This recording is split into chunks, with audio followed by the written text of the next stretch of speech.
speaker is George Galloway, who has been an outstanding supporter of the Palestinian people, and indeed every oppressed people in the Middle East. He helped lead the movement against the war on Iraq and has supported Palestine throughout his political life.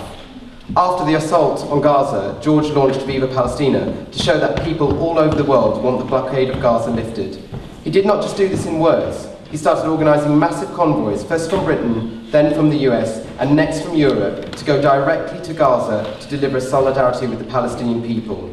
Earlier this year, the government of Gaza presented George with an honorary Palestinian passport in recognition of his extraordinary solidarity work.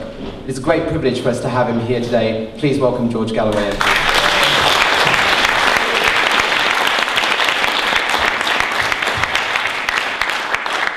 Bismillah ar-Rahman ar-Rahim, Chair, distinguished elders of the community and Tower Hamlets, brothers and sisters, comrades and friends, wassalamu alaikum. Peace be on all of you. I apologize if my son is disrupting proceedings. We've just had, I suppose, a reminder, in the words of the old song, the Joni Mitchell song, that you don't know what you've got till it's gone. I was amongst those who told people of the importance of the re-election as the Mayor of London of Ken Livingstone. And we fought hard here in Tower Hamlets. And Ken won the election here by a long chalk, because we understood the value of having not just a Labour mayor rather than a Conservative one, though that almost certainly would have been true in any case, but to have as our mayor someone of the outstanding calibre and history of Ken Livingstone was a jewel in the crown, more valuable than any in the Tower of London, and we lost it. We lost it. But there's no point in crying over spilt milk.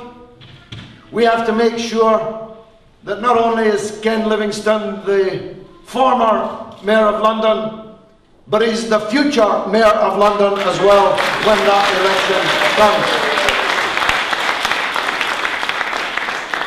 And if Ken doesn't mind me saying so, if Labour prefers Sir Alan Sugar, then I say he should run again as an independent candidate for mayor, and he'll be swept in for a landslide.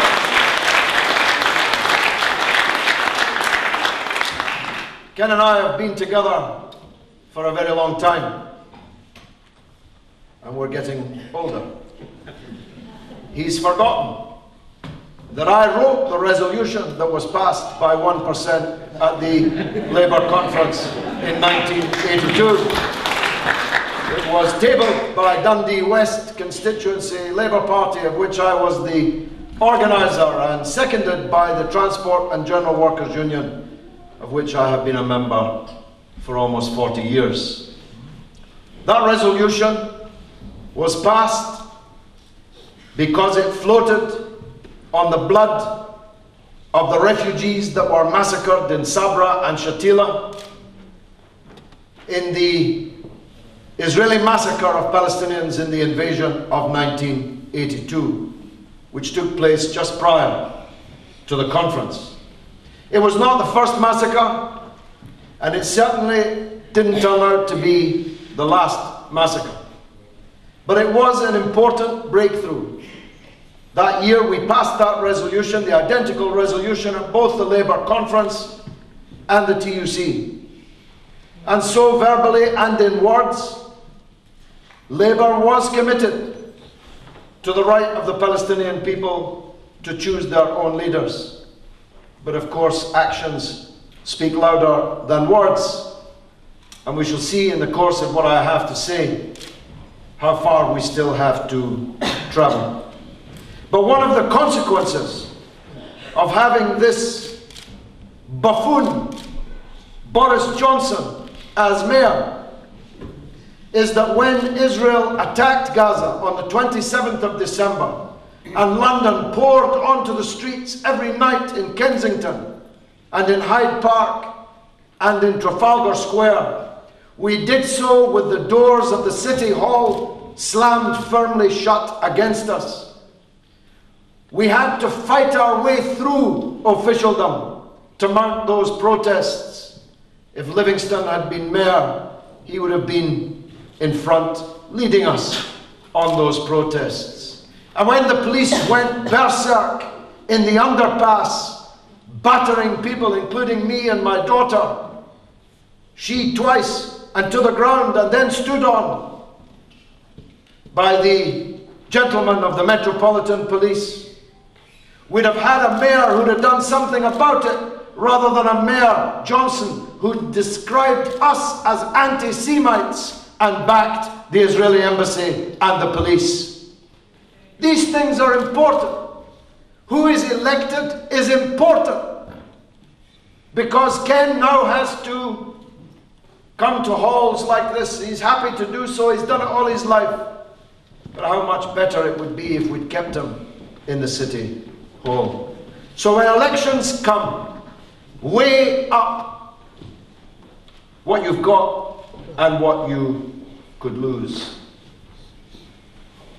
I've been around so long. The Sunday Times is running a story this Sunday based on some of my activities which have just been uncovered due to the lifting of the 30-year rule. They say you're getting old when policemen start looking young, but I promise you, you know you're getting old when your work is uncovered due to the lifting of the 30-year secrecy rule. And the activity in question is the twinning of my then city of Dundee with the Palestinian city of Nablus. It was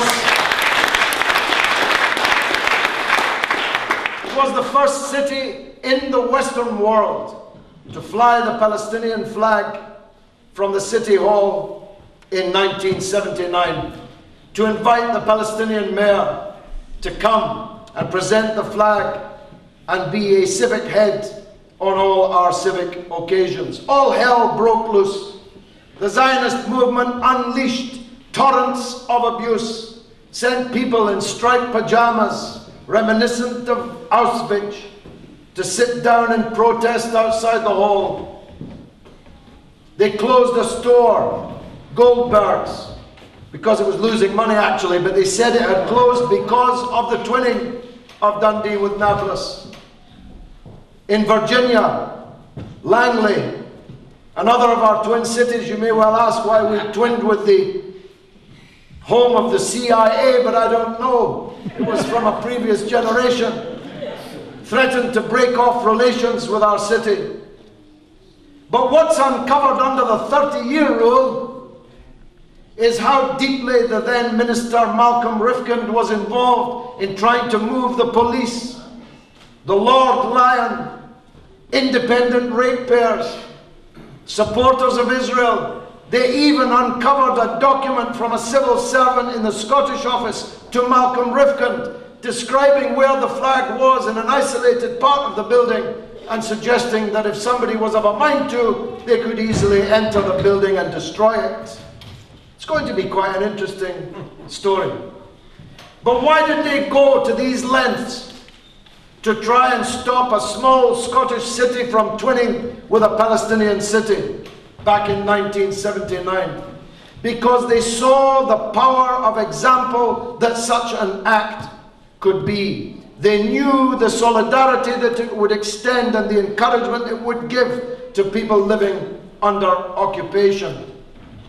But we did it in 1979 in Dundee, and 30 years later the flag is still flying from the town hall. The question is, why isn't the Palestinian flag flying in the City Hall here at Tower Hamlets, where the vast majority of the citizens of the borough would like it to be flying?